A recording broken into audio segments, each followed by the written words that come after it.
and welcome back to the channel. Today we're talking classic sci-fi reads. I'm really excited to talk more about sci-fi on this channel because I feel like I own a lot but I don't talk about it as much as I do fantasy, so I'm trying to change that this month. So if you're a fan of sci-fi, you've probably already read a lot on my list, but this is the classic sci-fi that years old and have intrigued and influenced many of the sci-fi writers we have today. And they're just some of those books that I think everyone should read at least once in their lifetime just to know where it all started. Kicking off our list is of course Dune by Frank Herbert. We've recently had the new films come out, and as interesting as they have been, you can't beat the book really. The premise of the book is that it's set in the far distant future where Paul Atreides and his family are in a power struggle conflict over the planet of Arrakis, all because of this spice that people have been fighting about that is only found there. And basically Arrakis is crucial for political power and space travel, so it's really important that people who control it.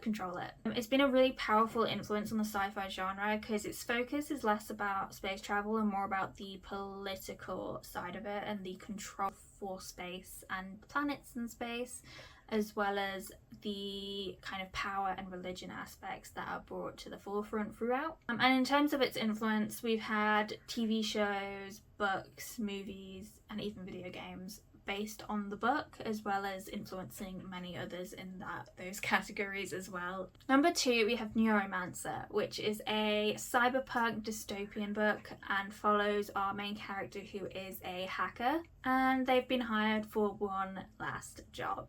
It explores a world where humanity and technology completely entwine and the complexities of that in what is called a cornerstone of cyberpunk. This is the book for you if you want to get into cyberpunk. It was a book that introduced many different themes such as virtual reality, cyberspace, etc. And it's one of those books that continues to inspire today. Number 3 is Foundation by Isaac Asimov, as you cannot have a sci-fi list without this author. It chronicles the rise and fall of a civilization through the eyes of scientists called the Foundation, and they are trying to preserve knowledge and guide humanity through a period of darkness which they don't quite know if they can come back from. And the big thing on this one is that it's influenced a lot of work due to the kind of psychoanalysis of the people, and there's like a mathematical way of predicting the future, so it kind of pushes kind of psychology, sociology and maths together to all kind of predict what's going to happen in order to guide humanity better, and this is used in many other works since then as a big influence. Number 4 is The Left Hand of Darkness. This is set on the planet Gethin, where inhabitants can change gender, and we follow a character who's an envoy from Earth who has to explore the intricacies of this new society and the complex social and political landscapes. Le Guin's exploration of gender and identity was really groundbreaking at the time that this came out, and we still have a lot to go, I think, in this day and age where some people still don't get it, but it really worked well in the story. And I think this book really still resonates with readers and should be on anyone's sci-fi list. And then number 5 is A Space Odyssey by Arthur Clarke.